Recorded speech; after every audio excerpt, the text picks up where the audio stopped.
شرکت لامبورگینی یکی از شرکت‌های ایتالیایی سازنده‌های مشهور خودروهای سوپر اسپورت داخل جهانه که فعالیت خودش رو از سال 1963 میلادی آغاز کرده. تا این مدت‌ها میشه گفت که هر ماشین لامبورگینی استاندارد جدیدی از یک خودروی سوپر اسپورت دیوونه‌وار برای دیگه شرکت‌ها تعیین کرده و به نوعی اغلب محصولات این کمپانی بزرگ آغازگر خط جدیدی برای دنیای خودرو بودن. به همین خاطره که خودرو دوستان با عشق و علاقه اخبار مرتبط با جدیدترین محصولات لامبورگینی رو دنبال می‌کنن. داخل ادامه می‌خوایم تو این ویدیو بریم سراغ 10 تا از لامبورگینی‌های محبوب در تاریخ صنعت خودرو و باهاشون آشنا بشیم. اولیش لامبورگینی میورا رو میشه گفت محبوب ترین ماشین لامبورگینی داخل تاریخه. این خودرو زیبایی فراگیری داره و قدرت خارق‌العاده اونم هر راننده‌ای رو تشویق به گاز دادن میکنه. مایلز دیویس خواننده و موسیقیدان آمریکایی یکی از مالک‌های لامبورگینی میورا بود. دیویس اونقدر از تملک میورا لذت می‌برد که با گاز دادن بیش از حد تصادف کرد و هر دو پاش شکست. لامبورگینی میورا اولین بار داخل جریان نمایشگاه خودرو ژنو 1966 معرفی شد. به جرئت میشه گفت که بعد از معرفی لامبورگینی میورا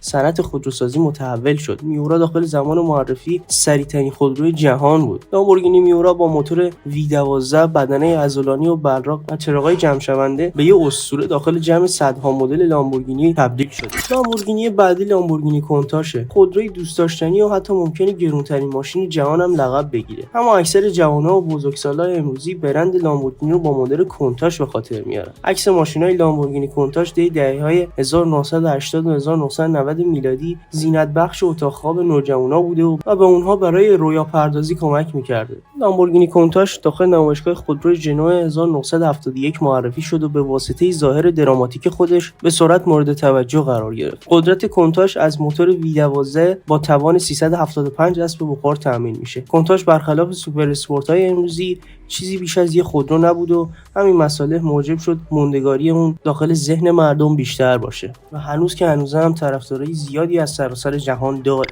لامبورگینی بعدی سستو المنتو به زبان ایتالیایی معنای عنصر ششم جدول تناوبی رو میده. عنصر ششم جدول تناوبی کربن و به دلیل استفاده بی حد و حصر از کربن داخل این ماشین اسم این خودرو رو بهش دادن. لامبورگینی سستو المنتو به طور کامل از فیبر کربن ساخته شده و به همین دلیل فوق‌العاده سبکه. حتی چرخه و شیشه جلوی این خودرو از کربن ساخته شده که داخل نوع خودش بی‌نظیره. این خودروی 999 کیلوگرمی به واسطه یه موتور 52 لیتری 10 سیلندر توان تولید 562 اسب بخار قدرت رو داره که این قدرتی باعث شده تا سستو المنتو به یه خودروی فوق سریع تبدیل شده و در کمتر از 2.5 ثانیه به سرعت 100 کیلومتر در ساعت دست پیدا میکنه. جالب بدونید که این ماشین لامبورگینی از قیمتی در حدود 1,772,000,000 یورو برخوردار و حدود 170,000 یورو گرانتر از بوگاتی ویرون محسوب میشه. لامبورگینی بعدی ماشین موریس لگوه. موریس لگو چیزی فراتر از یه پوستر زیبای سوپر اسپورت قدرتمنده. روح و جسم این خودرو رانندگی محض تشکیل میده. کافیه یه بار پشت فرمون مورسیا لگو بشینید. بعد از اون تا آخر عمر این ماشین لامبورگینی رو فراموش نمی‌کنید. اگه عبارت ماشین لامبورگینی در ایران رو جستجو کنید، تصویری از یه مدل مورسیا لگو برخورد می‌کنید. این خودرو طی دهه 1380 و به طور گذر موقت وارد کشورمون شده بود. مورسیا لگو بین سال‌های 2002 تا 2010 به تولید رسید و با وجود جایگزینی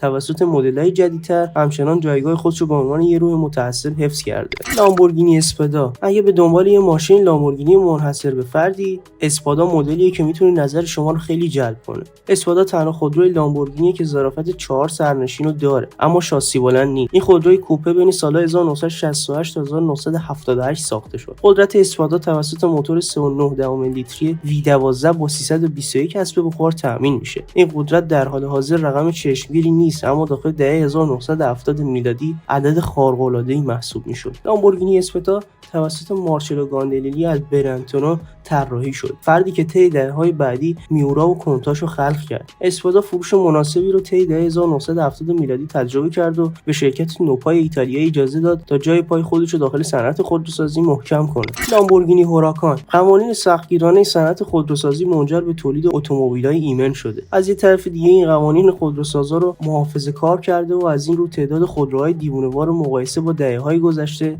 کمتر شده. با این حال یه ماشین لامبورگینی هیچ وقت خشونت رو از دست نداده و حتی اگه یه گاو وحشی ایمن باشه. لامبورگینی هوراکان نمادی از یه خودروی مدرن و ایمنه که به طور همزمان میتونه دیوانه‌وار خشن باشه. هوراکان نام یک گاو مبارز و علاوه بر اون لقب خدای طوفان بومیان آمریکای جنوبی هم هست. موتور نصب شده روی لامبورگینی هوراکان همون پیشرانه 52 لیتری V10 که روی لامبورگینی گلارادو نصب شده. با این حال هوراکان یک خودروی جدید برای مشتریای این برند محسوب میشد. هوراکان با فروش بیش از 14000 دستگاه پرفروش‌ترین خودروی لامبورگینی تاریخ تا به این لحظه است. لامبورگینی اونتادور هر خودروی لامبورگینی نمادی از یک گاو وحشی محسوب میشه و در این بین اونتادور خشن‌ترین گاو مسابقه‌ای که توسط لامبورگینی تولید شده. اونتادور داخل نمایشگاه خودروی ژنو 2011 معرفی شد و با ظاهر اعجاب برانگیزش توجه همگان رو به خودش جلب کرد. تولید اونتادور داخل ابتدا به 4000 دستگاه محدود شده بود، اما به علت استقبال مشتریای لامبورگینی 1000 دستگاه دیگه از اون به تولید رسیدن. ماشین لامبورگینی اونتادور دومین خودروی این شرکت بعد از مدل GT 350 که از موتور V12 بهره می‌برد. پیشرانه اونتادور 690 اسب بخار قدرت داره و داخل کمتر از 3 ثانیه این خودرو از حالت سکون به سرعت 100 کیلومتر بر ساعت میرسونه. لامبورگینی دیابلو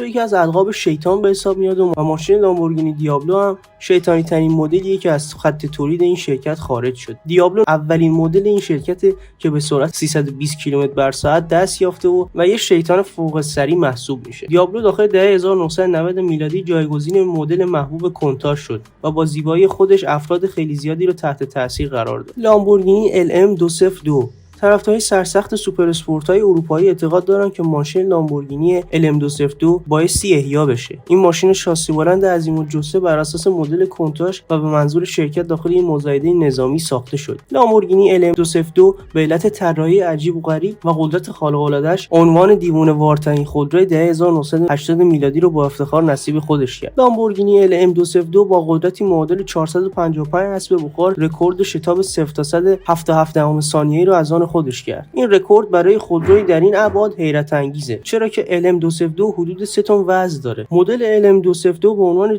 جد لامبورگینی اوروس شناخته میشه، هرچند که اوروس مدرن مصرف سوخت بیشتری نسبت به LM202 قرن 20 داره. شرکت خودروسازی لامبورگینی در طول 6 دهه فعالیت خودش تونستا به عنوان تولید کننده مشهور خودروهای سوپر اسپورت داخل سطح بازار جهانی شهرت زیادی پیدا کنه. نظر شما راجع به 10 تا ماشین برتر لامبورگینی چی بود؟ شما با کدوم ماشین لامبورگینی حال میکنید؟ داخل کامنت ها نظرتون رو بهم بگید. و اگه از این سبک ویدیوها خوشتون میاد کانال منو سابسکرایب کنید و این ویدیو رو لایک کنید. زنگوله بغلم فعال کنید که با ویدیوهای بیشتر پیشتون برگردم. و در آخر دوستتون دارم، شما لایق بهترین هستید.